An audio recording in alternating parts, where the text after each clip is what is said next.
Okay, there's another response to you, Gary, on this consciousness feeling uh, the end, first ouch thing, really. First ouch, that's a great phrase, that. Okay, just to get this first bit out of the way, consciousness being inside you or not, it might just be me. I completely accept that it might be idiosyncratic, but and I understand what you're saying when you feel like your consciousness is behind your eyes and and that's where you feel like that whole thing is located. It's not how I feel. I mean, I can't get inside your head, so I accept what you're saying. Um, but I believe it or not, I do actually feel like it's out there somewhere, as well as in here. It might be because I was dropped on the head as a baby, maybe, or maybe it's because I've done a lot of that meditation kind of stuff. Um, but yeah, when I look at the radiator, I can only repeat what I said last time. It does feel a little bit like I am the not I am the radiator. That's not right, but it does feel like my consciousness and the radiator are the same thing at that moment. So, but as I said, that might be purely idiosyncratic, and that's fine. Um, I will pick up on what you said to follow that, though. You were saying, because you made this like analogy about the brain being a projector, because consciousness to you feels like it's behind your eyes. That's where your brain is. Your brain is kind of a projector, either projecting your mind or projecting your thoughts out in, I don't know, appearing to project your mind onto the world. And I can, yeah, I can certainly experience that. That's no problem. But yeah, that's not really where the projector is, I don't think. I mean, the analogy that I would draw is that it's a bit more like a car, and the action of moving. The brain and thinking, I beg your pardon, the mind and consciousness and thinking is what the brain does, in the same way that moving and turning corners and accelerating and braking are what cars do. But you don't say that accelerating and turning corners and braking and accelerating are in the car. It's what the car does. So that it's not that kind of a relationship where of a projection. It's I don't know, it's a kind of an environmental thing. Okay, next thing. I think we're in agreement over the next bit. I just probably didn't express myself properly. You seem to have thought that I was saying that consciousness builds up from this set of incremental little elements, and at a certain point it crosses some kind of threshold, and then zing, as you put it. No, that wasn't what I was trying to get across. So no, I don't think that's the case. I think I'm in agreement with you. I think there was a series of, I wouldn't say first ouches, but I would say that complex consciousness is built from simpler elements of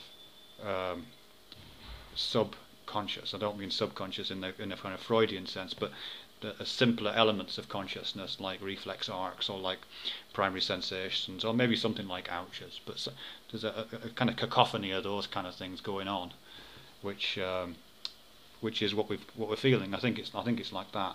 I don't think there's a particular threshold that you cross when the lights all go on. I think we're probably in agreement about that. You were saying something about all our senses becoming involved in that ouchiness. Yeah, I would agree with that. That's pretty much what I was just trying to say. That however mental life or something like that, any kind of psychology started, it probably started from really simple things. But one thing's for sure, it's got more complex. The more sensory kind of input-output devices we've gathered, and the range of variables that those sensory input-output devices seem to be able to operate with. So I'm seeing the radiator, I can touch it, I can move my head sideways and have it, do different things on my retina. All these different things are happening with it now. I can associate memories with it.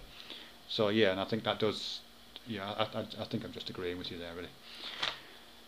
All right, DNA. Okay, this is a completely different point. So you're picking me up, I think, understandably, about my saying that DNA makes cells, and cells make colonies of cells, and colonies of cells make people. And I was oversimplifying for dramatic effect, I suppose.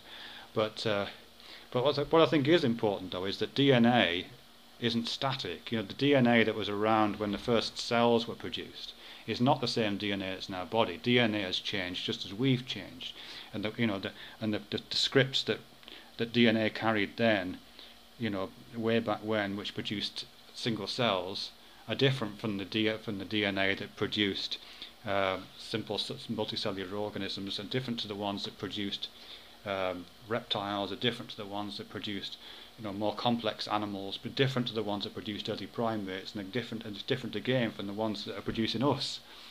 DNA has evolved in the same way, in complete lockstep with the way our bodies and minds have evolved. And you're absolutely right. DNA doesn't code for the cell, or rather, DNA used to code for the cell, only for the cell, when there was only single-celled organisms. Now DNA codes not only for the cell, but for everything else between the cell and ourselves. But that must include everything. I think what you say, it codes for the whole organism. And DNA is a blueprint for the whole organism. But the whole organism is everything.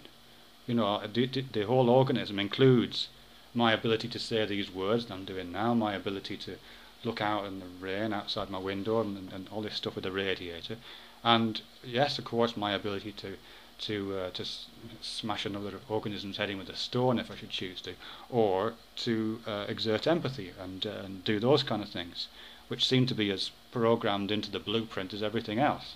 They may have come in at different times, and we may choose to emphasize different components of that. But if you're making a claim for DNA as the blueprint, you have to take the whole kit and caboodle, really, and DNA seems to code for a lot more than just consumption and reproduction. Although I want to come back to consumption and reproduction later on, because I think it's really great, that stuff. Okay, intelligence fixes things. No fun in mathematical equations. Well, I'd have to dispute with that. I think there's a lot of fun in mathematical equations. I mean, I know people who get genuine pleasure out of doing maths, and not just so they can show off to their mates.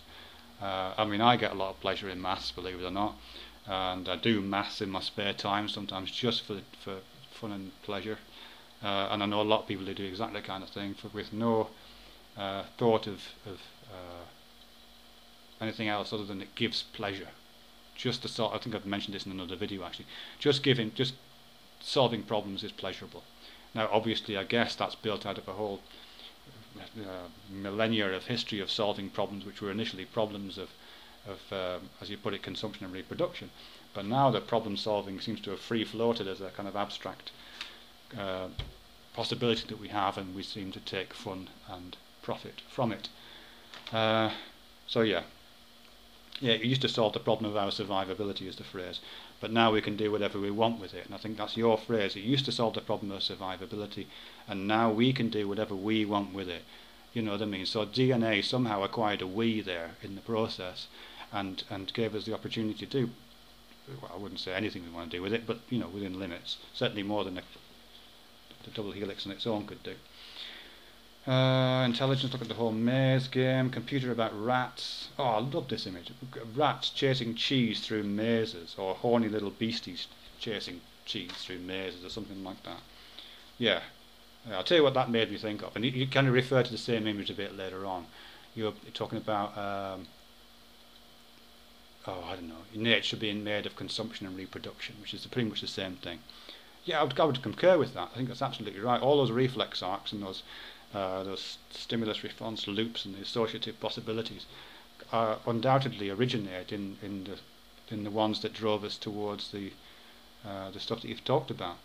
But the fact, I'm kind of visualizing this as a kind of really complex maze with millions of rats or millions of horny little beasts running around chasing cheese. But the communal effect of that is not reducible to the action of any particular rat. In the same way that, inside my laptop here, there's all the, I don't know much about these things work, but I'm guessing there's a whole series of zeros and ones running around inside here somewhere. But the laptop is capable of doing all kinds of different things, which you can't reduce to the 0 and the 1. You know what I mean? I mean, it's built that my laptop is built out of zeros and ones running around silicon maze, in the same way that you're talking about the response loops of rats chasing cheese around the meat maze of my brain. And that's fine. It's just what kind of processing power results from a meat computer made out of rats and cheese. Jesus Christ. I hope that makes any kind of sense. I like the image though. Where am I? Rats chasing pointless consciousness, nowhere for intelligence to go. Yeah, this is where we get towards the science fiction bit of it, where we're speculating about where evolution would take us next. Again, I don't know. It's no idea. Yeah. You say that you couldn't be intelligence without feeling. I would agree with that. Certainly the intelligence that we know, which is human intelligence, and it depends how you define intelligence, I suppose, is absolutely dependent on feeling and is built out of feeling. And yeah, I mean, there's no disagreement between us on that bit. And yes, I would agree with you that consciousness on its own is completely pointless. The universe would not miss us, as you rightly put out. If every life form on Earth just dropped dead tomorrow, no one would care. But if there is a project, we have to make it. And this is just that last bit about that machine. The machine that, is it worth this complex machine killing everything just so Shakespeare can write a sonnet at the end of it? Well, no, I don't think it is. And that's the kind of fear that haunts us, and that's the original sin I'm talking about in the original video. I'm out of time. Okay, see you next time.